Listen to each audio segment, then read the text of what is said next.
नमस्कार दोस्तों, ये video editorial compilation for mains का पार्ट है। आप प्लेलिस्ट में जाके एडिटोरियल की वीडियोस पेपर वाइज और टॉपिक वाइज देख सकते हो। और अगर आप दिसंबर 2019 के बाद की वीडियोस को देखना चाहते हो तो वीडियो के नीचे मौजूद ज्वाइन बटन की सहायता से आप मेंबरशिप को ज्वाइन कर सकते हो। चलिए डिस्कशन स्टार्ट करते हैं। आप जीएस पेपर 2 के इस टॉपिक से आर्टिकल को रिलेट कर सकते हो। क्या कंटेस्ट है? कुछ दिनों पहले की ये बात है, सरकार ने चाइना की 59 एप्लीकेशंस को बैन कर दिया हमारे देश की नेशनल सिक्योरिटी, सॉवरेनिटी और प्राइवेसी को प्रोटेक्ट करने के लिए। देखो, स्ट्रेटेजिक ऑब्जेक्टिव्स के हिसाब से भी ये डिसीजन जरूरी हो सकता है, बट सरकार ने इस डिसीजन को लेने से पहले पब्लिकली असेस नहीं किया। इससे खास करके जो नॉन अर्बन एरियाज में लोग रहते हैं उनकी राइट टू फ्री स्पीच पर क्या असर पड़ेगा, एम्प्लॉयमेंट अपॉर्चुनिटीज किस प्रकार से प्रभावित होगी। और अब इसके बाद यूएसए भी इसी प्रकार का डिसीजन लेने का सोच रहा है। यूएसए भी टिकटॉक समेत कुछ दूसरी चाइनीज एप्लीकेशंस को बैन करने के बारे में सोच रहा है। और वैसे देखो, पिछले कुछ दिनों में हुवेई, चाइना की जो टेलीकॉम कंपनी है, ZTE, ये भी चाइना की टेलीकॉम कंपनी है। विभिन्न देश विचार कर रहे हैं कि चाइना की इन कंपनीज को 5G ट्रायल्स में इन्वॉल्व ना किया जाए, 5G इंफ्रास्ट्रक्चर के इस्टेब्लिशमेंट में इन्वॉल्व ना किया जाए। इस प्रकार से विभिन्न देश क्या कर रहे हैं, एक दूसरे के बीच जो टेक्नोलॉजिकल लिंकेजेस हैं, जैसे देखो चाइना की एप्लीकेशंस इंडिया में काफ़ी फेमस हैं, हो सकता है इंडिया की एप्लीकेशंस कुछ चाइना में फेमस हो। तो इंडिया क्या कर रहा है या फिर यूएसए क्या कर रहा है कि चाइना के साथ जो टेक्नोलॉजिकल लिंकेजेस हैं उसको एक्सप्लॉइट कर रहा है अपने स्ट्रेटेजिक और नेशनल इंटरेस्ट को प्रोटेक्ट करने के लिए। क्योंकि देखो, जब चाइनीज एप्लीकेशंस को बैन किया गया था तो एक मकसद यह भी था कि चाइना को सिग्नल देना, हम डरने वाले नहीं हैं, हम दबने वाले नहीं हैं, हम आपकी एग्रेसिवनेस का सामना करने के लिए तैयार हैं। बट देखो, यह चीज हम पर भारी भी पड़ सकती है। जैसा हमने डिस्कस किया, आज हम ऐसा कर रहे हैं, कल को हो सकता है चाइना भी ऐसा करेगा या फिर कोई दूसरा देश ऐसा करेगा। तो जिससे हमारे जो एंटरप्रेन्योर्स हैं, हमारी जो इंडस्ट्रीज हैं, उनको भी नुकसान पहुंचेगा। इसके अलावा देखो, डिजिटल वर्ल्ड में और बहुत सारे इश्यूज इमर्ज होके आ रहे हैं, जैसे social media platforms, for example Twitter, Facebook. आजकल इन पर बहुत सारा ऐसा कंटेंट भी पब्लिश होता है जो किसी देश के इंटरेस्ट के अगेंस्ट है। जैसे पाकिस्तान की सुप्रीम कोर्ट ने टिप्पणी की कि सोशल मीडिया प्लेटफॉर्म्स पर आर्मी, पाकिस्तान की सरकार और इनके खिलाफ बहुत ज़्यादा नफरत देखने को मिलती है। तो हम विचार कर रहे हैं क्यों ना इन सोशल मीडिया प्लेटफॉर्म्स पर बैन लगा दिया जाए। हमारे देश में भी आप देख लीजिए, सोशल मीडिया प्लेटफॉर्म्स पर बहुत सारी ऐसी पोस्ट होती हैं जो विभिन्न धर्मों के लोगों को आपस में लड़ाती हैं, कास्ट के नाम पर या फिर किसी दूसरी आइडेंटिटी के नाम पे सोसाइटी में पोलराइजेशन क्रिएट करती हैं, या फिर वो पोस्ट जो हमारी नेशनल सिक्योरिटी को कॉम्प्रोमाइज करती हैं, जैसे कश्मीर से संबंधित पोस्ट या फिर नॉर्थ ईस्ट से संबंधित कुछ ऐसी पोस्ट जो सेपरेटिस्ट टेंडेंसीज को हवा देती हैं। तो कायदे से देखो, हम ये चाहते हैं कि फेसबुक और ट्विटर जो प्लेटफॉर्म्स हैं, इन पोस्ट के खिलाफ एक्शन ले। बट फेसबुक और ट्विटर जैसे प्लेटफॉर्म्स लेते नहीं हैं। लेकिन अब चूंकि विरोध बढ़ता जा रहा है इन प्लेटफॉर्म्स का कि आप एक्शन लेते नहीं हो, खुलेआम ये पोस्ट चलती रहती हैं आपके प्लेटफॉर्म पर, अब ये प्लेटफॉर्म्स थोड़ा सा हरकत में आए हैं। ये बोलने लगे हैं कि हमने एल्गोरिथम ऐसा इस्टेब्लिश किया है जैसे ये हेट्रेड वाली जो पोस्ट है ये अपने आप रिमूव हो जाएंगी। Next point, cyber attacks. State actors और नॉन स्टेट एक्टर्स की तरफ से जो साइबर अटैक हैं वो लगातार बढ़ रहे हैं। ऑस्ट्रेलिया ने आरोप लगाया कि चाइना के हैकर्स ने हमारे देश में अटैक किया और इससे काफी नुकसान पहुंचा। और रशिया की तो आप बात ही मत कीजिए। रशिया एक ऐसा देश है जो ऑफिशियली भी और अनऑफिशियली भी हैकर्स को प्रमोट करता है दूसरे देशों में इंटरफेयर करने के लिए। हाल ही में यूएसए, यूके ने आरोप लगाया कि रशिया के जो हैकर्स हैं वो कोरोना वैक्सीन से संबंधित डेटा को चुराने की कोशिश कर रहे हैं। नेक्स्ट, काफी बार देखो डेटा फ्लो पर भी कंफ्लिक्ट हो जाता है विभिन्न देशों के बीच। जैसे यूएसए की कंपनीज इंडिया में काम करती हैं, डेटा इकट्ठा करती हैं, डेटा लेके जाती हैं यूएसए में, वहां पे सर्वर्स में स्टोर होता है। लेकिन इंडिया का ये कहना है आप ये डेटा मत लेके जाइए, यहीं पर स्टोर करके रखिए। तो ऐसी ऐसी चीजों पर भी कंफ्लिक्ट पैदा हो जाता है। कहने का मतलब देखो ये है, ये सब हमने इश्यूज डिस्कस किए डिजिटल वर्ल्ड के। अगर देखो आने वाले समय में ये तो इश्यूज और भी ज्यादा आने ही वाले हैं। अगर हम हमारे इंटरेस्ट को प्रोटेक्ट करना चाहते हैं तो इन सभी इश्यूज पर ग्लोबल रूल्स बनने चाहिए। वैसे इंडिया यूएन के द्वारा सेट किए गए जो 6 ग्रुप्स हैं गवर्नमेंट एक्सपर्ट से संबंधित, 6 में से 5 के मेंबर हैं, बट बावजूद इसके इंडिया इन डिजिटल रूल्स पर ज्यादा बोलता नहीं है। जबकि देखो इंडिया को लीड लेना चाहिए कि ये जो हमने इश्यूज डिस्कस किए हैं इनसे संबंधित ग्लोबल रूल्स क्या होने चाहिए, ताकि भविष्य में विभिन्न देशों के बीच टकराव पैदा ना हो इन इश्यूज को लेके। इससे देखो इंडिया को भी फायदा होगा, क्योंकि देखो अभी हमने चाइनीज एप्लीकेशंस को बैन कर दिया, ये एड हुक स्टेप था, चलो मान लिया जरूरी था फिलहाल की सिचुएशन को देखते हुए। बट देखो हमारी फॉरेन पॉलिसी स्ट्रॉन्ग होनी चाहिए, इसका कोई रिप्लेसमेंट नहीं है। ऐसे जो एड हुक स्टेप्स हैं इनसे नुकसान ज्यादा हो सकता है। मान लीजिए चाइना ने एक्शन ले लिया हमारी आईटी कंपनीज के खिलाफ, फिर तो हमें नुकसान ही हुआ ना। तो इसलिए अगर ग्लोबल रूल्स होंगे इन सब इश्यूज से संबंधित तो फिर सभी देशों को फायदा होगा, सभी स्टेक होल्डर्स को फायदा होगा, जैसे ये ऐप वाली कंपनीज या फिर आईटी कंपनीज। हमें ये इंश्योर करना चाहिए, जैसे देखो न्यूक्लियर वेपन्स या फिर मिसाइल्स को रेगुलेट करने के लिए जो ये एक्सपोर्ट कंट्रोल रेजिम्स हैं, वासिनार अरेंजमेंट या फिर मिसाइल टेक्नोलॉजी कंट्रोल रेजिम, उसी प्रकार से डेटा से संबंधित या फिर ड्यूल यूज सर्विलियंस टेक्नोलॉजी को रेगुलेट करने के लिए भी इसी प्रकार के कंट्रोल रेजिम्स होने चाहिए। ड्यूल यूज सर्विस टेक्नोलॉजी कौन सी होती ड्यूल यूज सर्विलियंस टेक्नोलॉजी कौन सी होती है? देखो जैसे न्यूक्लियर फ्यूल का इस्तेमाल किया जा सकता है एनर्जी जनरेट करने के लिए और वेपन्स बनाने के लिए भी, उसी प्रकार से किसी को सर्विलेंस किया जा सकता है नेशनल सिक्योरिटी के पर्सपेक्टिव से, क्राइम को पता लगाने के लिए जो कि जरूरी है, या फिर किसी का सर्विलेंस किया जा सकता है अपने पर्सनल मोटिव्स के लिए। जैसे सरकार काफी बार अपने विरोधियों का फोन टैप करवाती है, उन्होंने कोई अपराध नहीं किया होता है लेकिन फिर भी वो अपने विरोधियों का फोन टैप करवाती हैं, तो ये गलत है। ये जो ड्यूल यूज सर्विलेंस टेक्नोलॉजी है ना, इसके इस्तेमाल के लिए प्रॉपर रेगुलेशन होना चाहिए। और इवन देखो इंडिया को भी इंटरनल रेगुलेशन पे भी ध्यान देना चाहिए, समझ गए?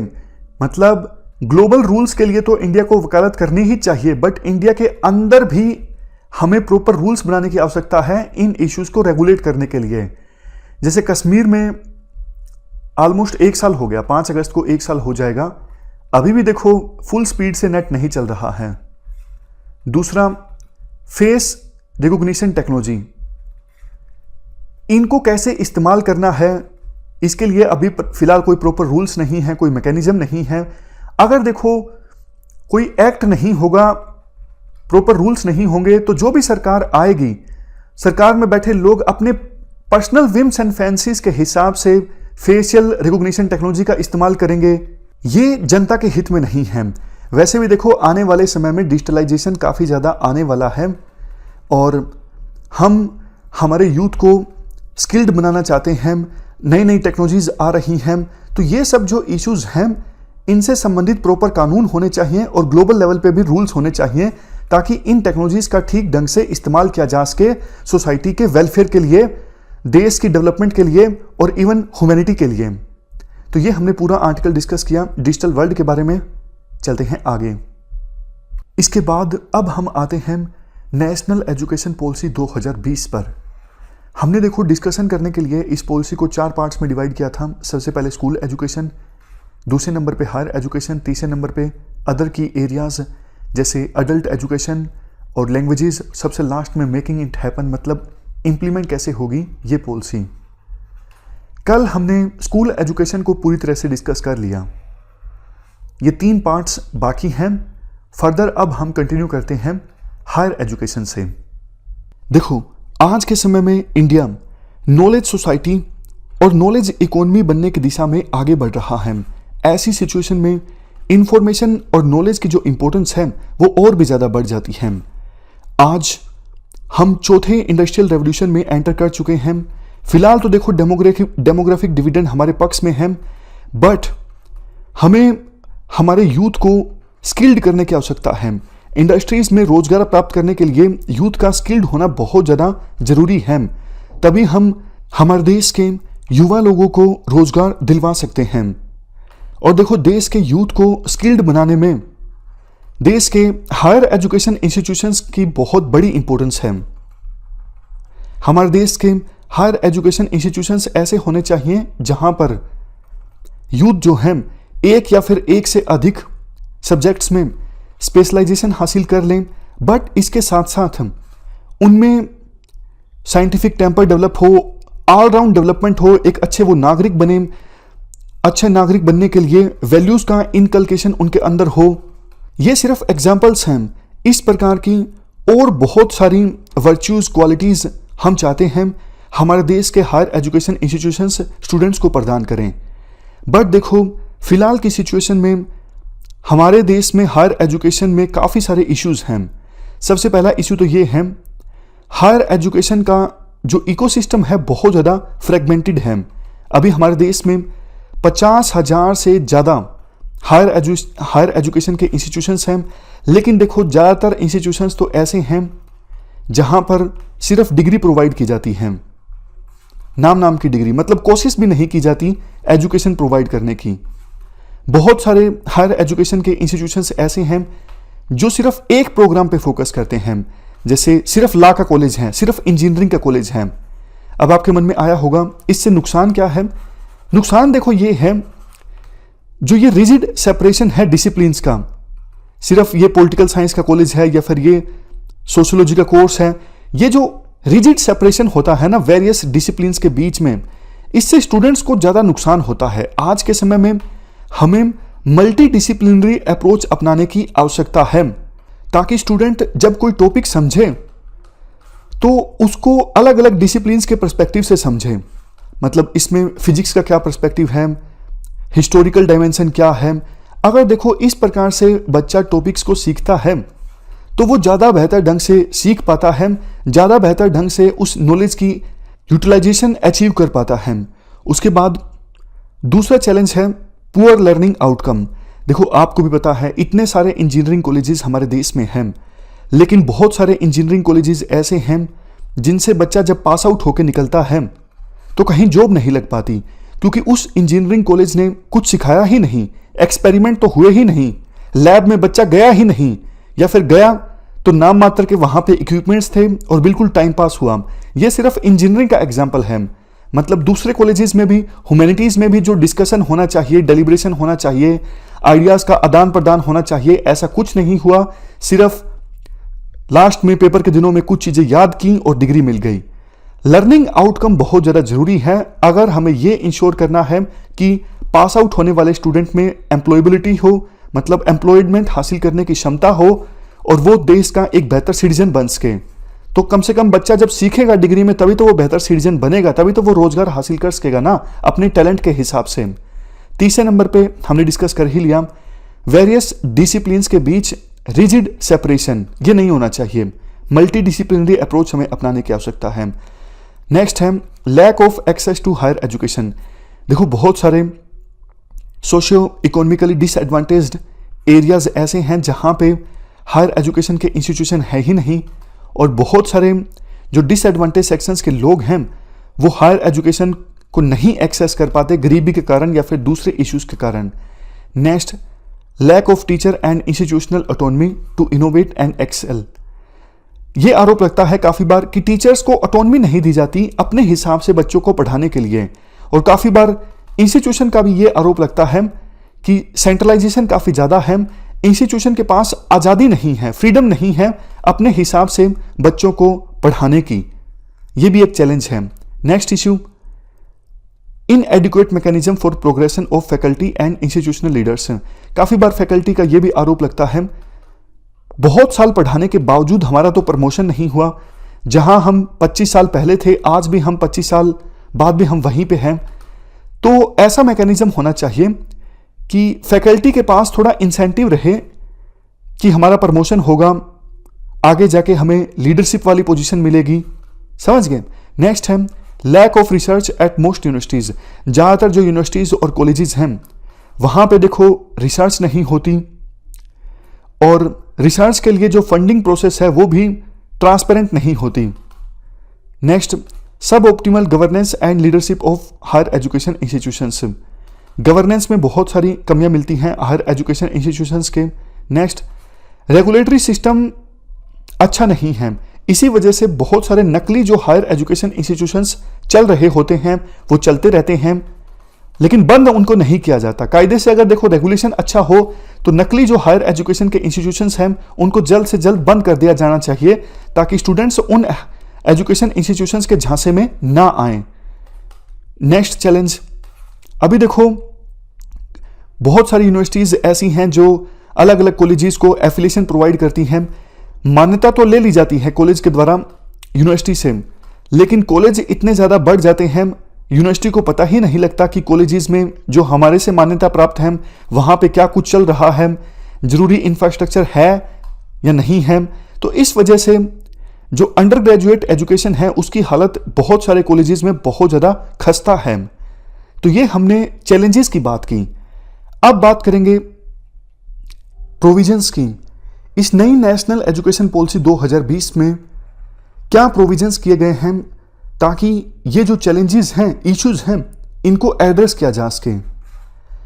देखो सबसे पहला प्रोविजन तो ये किया गया है, ये इंश्योर करना 2035 आते आते हायर एजुकेशन में ग्रोस इनरोलमेंट रेशो को 50% तक लेके जाना। अभी देखो हमारे देश में हायर एजुकेशन इंस्टीट्यूशंस में including vocational education gross enrolment ratio बहुत कम है। 2018 में ये सिर्फ 26.3% था, मतलब कि ऑलमोस्ट 73% जो लोग थे जिनका समय था, एज थी हायर एजुकेशन प्राप्त करने की, बट वो स्कूल छोड़ चुके थे, वो नहीं हायर एजुकेशन प्राप्त कर रहे थे। तो ग्रोस इनरोलमेंट रेशियो था सिर्फ 26.3% 2018 में। कोशिश ये है 2035 आते आते इसे 50% तक पहुंचाया जाए। इसके लिए देखो हायर एजुकेशन इंस्टीट्यूशंस में 3.5 करोड़ नई सीट्स ऐड की जाएंगी। ऑलरेडी जो हायर एजुकेशन के इंस्टीट्यूशंस हैं उनकी कैपेसिटी को एक्सपेंड किया जाएगा। आज 100 सीट हैं तो 200 की जाएंगी, 300 की जाएंगी, बढ़ाई जाएंगी मतलब सीट्स। इसके साथ साथ नए हायर एजुकेशन इंस्टीट्यूशंस भी इस्टेब्लिश किए जाएंगे। इसके बाद नेक्स्ट पॉइंट, देखो जो हायर एजुकेशन के इंस्टीट्यूशंस हैं उनके पास ऑप्शन होगा वो ओपन डिस्टेंस लर्निंग प्रोग्राम और ऑनलाइन प्रोग्राम भी चला सकेंगे। इससे भी ग्रोस इनरोलमेंट रेशो इंक्रीज होगा। बट देखो ये तभी पॉसिबल होगा जब जो हायर एजुकेशन इंस्टीट्यूशंस ये प्रोग्राम चलाना चाहते हैं उनको मान्यता प्राप्त होगी ये कोर्सेज चलाने के लिए। और मान्यता तब मिलेगी जब higher education institutions proper standards, proper framework को फॉलो करेंगे ओपन डिस्टेंस लर्निंग प्रोग्राम और ऑनलाइन प्रोग्राम चलाने के लिए। उसके बाद उन्हें मान्यता मिलेगी और अप्रूवल मिलेगा ऐसा करने के लिए। अब इसके बाद देखो पहला तो प्रोविजन हमने डिस्कस किया ग्रोस एनरोलमेंट रेशो से संबंधित। दूसरा प्रोविजन है हायर एजुकेशन में इंस्टीट्यूशनल रिस्ट्रक्चरिंग एंड कंसोलिडेशन। याद कीजिए इश्यूज में यानी चैलेंजेस में एक चैलेंज हमने ये डिस्कस किया था। अभी देखो हायर एजुकेशन इंस्टीट्यूशंस जो हैं हमारे देश में वो मल्टी डिसिप्लिनरी अप्रोच के साथ नहीं चल रहे हैं। कई तो stand alone higher education institutions हैं, सिर्फ एक ही प्रोग्राम चला रहे हैं और टोटल स्टूडेंट्स की संख्या भी 100 से कम है। तो नेशनल एजुकेशन पॉलिसी 2020 ये एम करती है हमारे देश में जितने भी हायर एजुकेशन इंस्टीट्यूशंस हैं इनको ट्रांसफॉर्म कर दिया जाए। ट्रांसफॉर्म कर दिया जाए किस में? मल्टी डिसिप्लिनरी यूनिवर्सिटीज़ में। मल्टी डिसिप्लिनरी यूनिवर्सिटीज़ वो यूनिवर्सिटीज़ होती हैं जहां पर बहुत सारे प्रोग्राम्स चलते हैं अलग अलग डिसिप्लिन में, जैसे इंजीनियरिंग भी, ह्यूमैनिटीज़ भी, मेडिकल भी, मतलब अलग अलग डोमेन्स के प्रोग्राम चलते हैं एक ही यूनिवर्सिटी में एक ही जगह पर। और यूनिवर्सिटीज़ के अलग अलग डोमेन्स के जो स्टूडेंट्स हैं वो आपस में बैठते हैं, एक दूसरे से सीखते हैं। समझ गए? मैं फिर से बोलता हूँ, नेशनल एजुकेशन पॉलिसी 2020 ये एम करती है हमारे देश में जो हायर एजुकेशन इंस्टीट्यूशंस हैं उनको ट्रांसफॉर्म कर दिया जाए मल्टी डिसिप्लिनरी यूनिवर्सिटीज़ में, कॉलेजेस में या फिर हायर एजुकेशन इंस्टीट्यूशंस के क्लस्टर्स में। और इस प्रकार से ट्रांसफॉर्म किया जाए कि हर एक मल्टी डिसिप्लिनरी यूनिवर्सिटी में, कॉलेज में या फिर हायर एजुकेशन इंस्टीट्यूशन के क्लस्टर में 3000 या फिर इससे अधिक स्टूडेंट्स हों। अब आपके मन में आया होगा इससे क्या फायदा होगा। देखो, जितने ज़्यादा स्टूडेंट्स होंगे उतना ही बेहतर इंफ्रास्ट्रक्चर होगा, उतना ही बेहतर ढंग से यूनिवर्सिटी, कॉलेज या फिर क्लस्टर एजुकेशन प्रोवाइड कर सकेगा। पुराने समय में हमारे देश में ऐसा होता था। आप तक्षशिला यूनिवर्सिटी का एग्जाम्पल लीजिए, नालंदा यूनिवर्सिटी का एग्जाम्पल लीजिए। उस समय इन यूनिवर्सिटीज़ में हजारों स्टूडेंट्स एक साथ पढ़ते थे। मतलब इंडिया से भी वो स्टूडेंट्स होते थे और कुछ तो फॉरेन कंट्री से होते थे।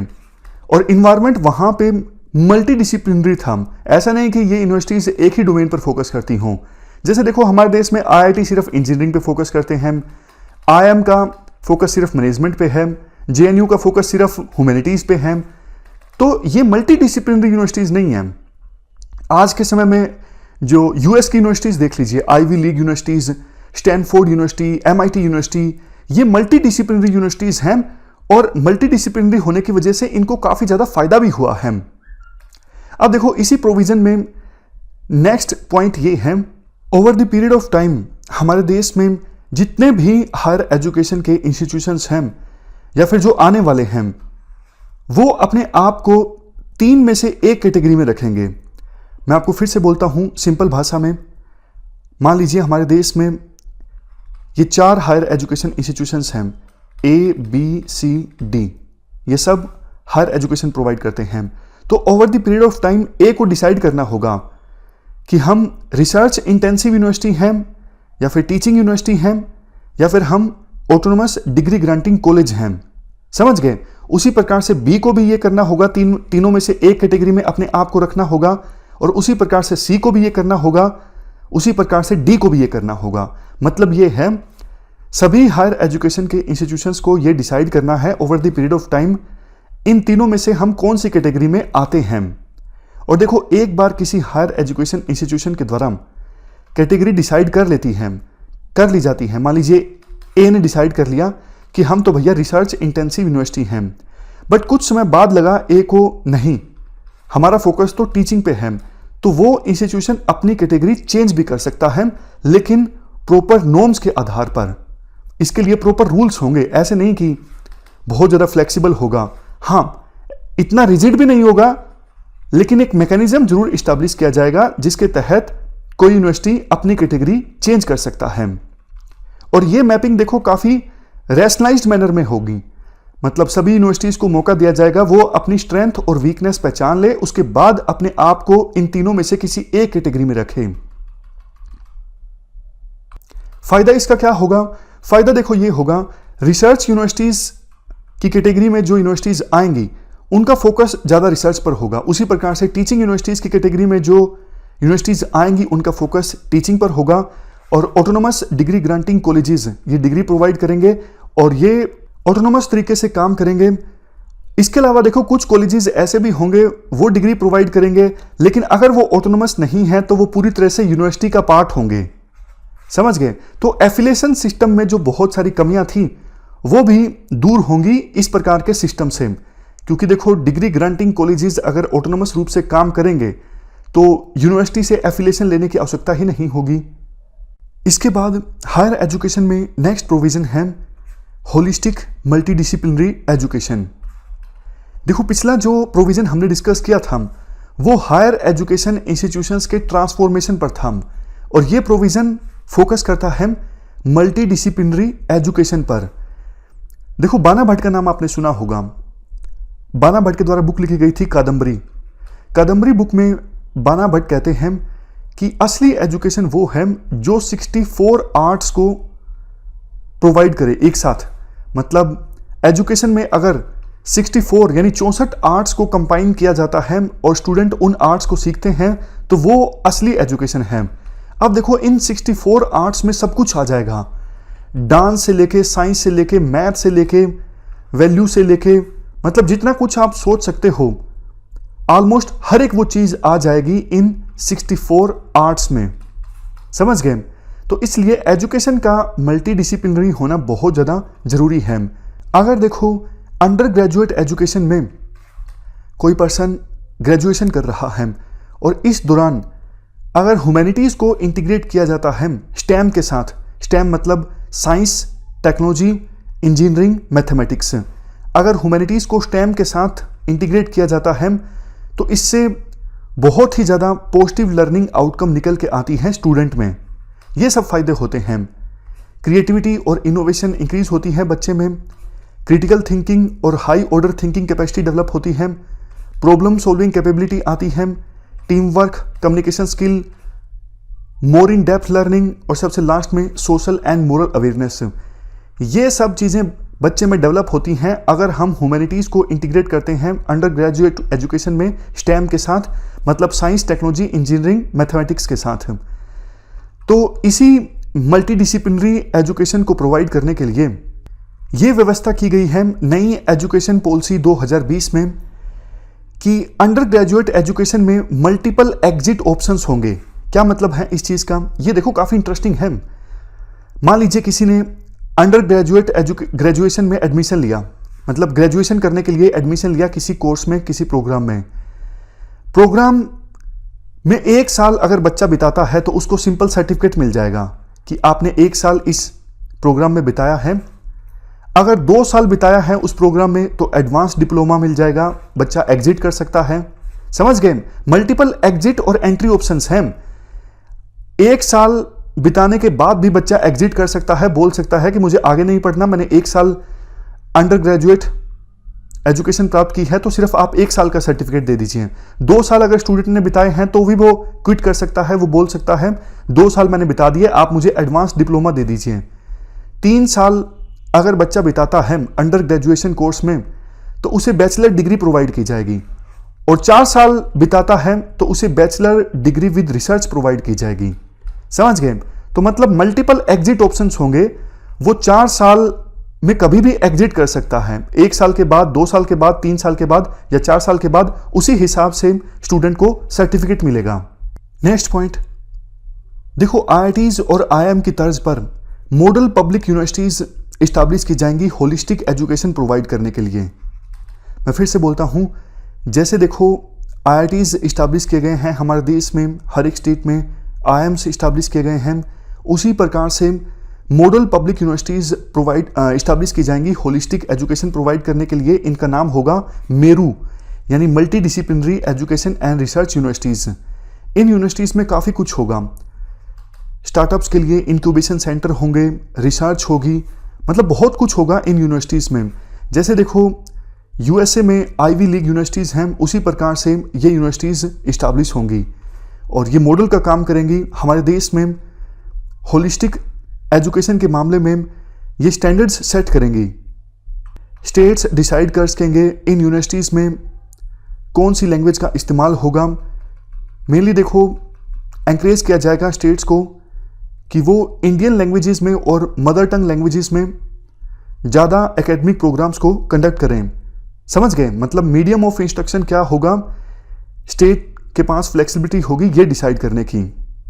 इसके बाद हायर एजुकेशन में नेक्स्ट प्रोविज़न इंटरनेशनलाइजेशन से संबंधित है।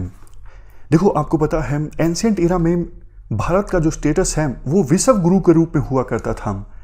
बहुत अच्छी अच्छी यूनिवर्सिटीज़ थी हमारे देश में, for example Nalanda university, Takshashila university, और दूर दराज के क्षेत्रों से लोग हमारे देश में आते थे एजुकेशन प्राप्त करने के लिए। तो नेशनल एजुकेशन पॉलिसी 2020 ये एम करती है कि इंडिया का जो स्टेटस था विश्व गुरु का उसे फिर से रिस्टोर किया जाए और इंडिया को ग्लोबल स्टडी डेस्टिनेशन के रूप में प्रमोट किया जाए। होगा क्या, हमारी देखो जो अच्छी अच्छी यूनिवर्सिटीज़ हैं उनको अलाउ किया जाएगा कि आप दूसरे देशों में जाके कैंपस खोलिए, और वर्ल्ड की जो टॉप 100 यूनिवर्सिटीज़ हैं उन्हें भी इजाज़त दी जाएगी कि आप भी इंडिया में आके अपना कैंपस खोल सकते हो। और जो फॉरेन यूनिवर्सिटीज़ इंडिया में कैंपस इस्टेब्लिश करेंगी उनको देखो ऑटोनॉमी दी जाएगी। हमारे देश में दूसरी जो ऑटोनोमस इंस्टीट्यूशंस हैं उनके तर्ज पे फॉरेन यूनिवर्सिटीज़ को हमारे देश में ऑटोनॉमी दी जाएगी कि वो अपने हिसाब से कोर्सेज फॉर्मुलेट कर सकते हैं, फीस डिसाइड कर सकते हैं। तो उनके लिए इंसेंटिव होगा, वो इंडिया में आना चाहेंगी, इसके लिए अलग से एक कानून भी बनाया जाएगा।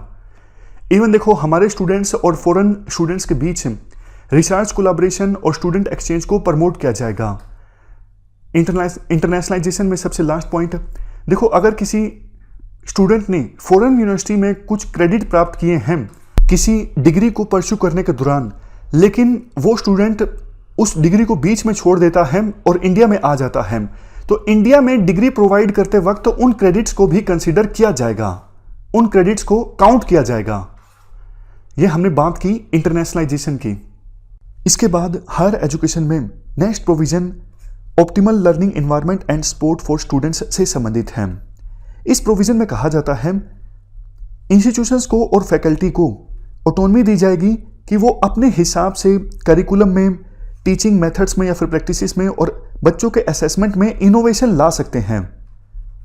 लेकिन फैकल्टीज और इंस्टीट्यूशंस इन सब चीजों में इनोवेशन ला सकते हैं एक broad framework of higher education qualification के अंतर्गत। अगर देखो ज्यादा ही इनोवेशन ले आए इंस्टीट्यूशंस या फिर फैकल्टी, तो फिर कंसिस्टेंसी नहीं रहेगी ना। एक इंस्टीट्यूट कुछ कर रहा होगा, दूसरा इंस्टीट्यूट बिल्कुल अलग डायरेक्शन में कुछ कर रहा होगा, तो सभी हायर एजुकेशन इंस्टीट्यूशंस के बीच एक कंसिस्टेंसी होना जरूरी है और उस ब्रॉड फ्रेमवर्क के अंतर्गत थोड़ी बहुत इनोवेशन फैकल्टी और इंस्टीट्यूशंस ला सकते हैं। नेक्स्ट, हर एक इंस्टीट्यूशन की जिम्मेदारी होगी स्टूडेंट्स की होलिस्टिक डेवलपमेंट, और इसके लिए स्ट्रॉन्ग इंटरनल सिस्टम भी विभिन्न इंस्टीट्यूशंस के द्वारा क्रिएट किया जाएगा ताकि बच्चों की एक्टिविटीज को सपोर्ट किया जा सके, ना सिर्फ एकेडमिक डोमेन में बल्कि सोशल डोमेन्स में भी। मैं आपको एग्जांपल की सहायता से बताता हूं। आपने देखा होगा काफी सारे कॉलेजेस में क्लब चलते हैं। डिबेट वाला क्लब है, पोइट्री वाला क्लब है, मैथमेटिक्स वाला क्लब है, साइंस का क्लब है।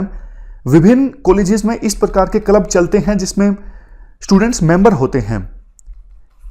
देखो वैसे ये क्लब्स एकेडमिक करिकुलम का पार्ट नहीं होते, लेकिन कॉलेज क्या करेगा, अब से इन ग्रुप्स को, इन क्लब्स को प्रमोट करेगा।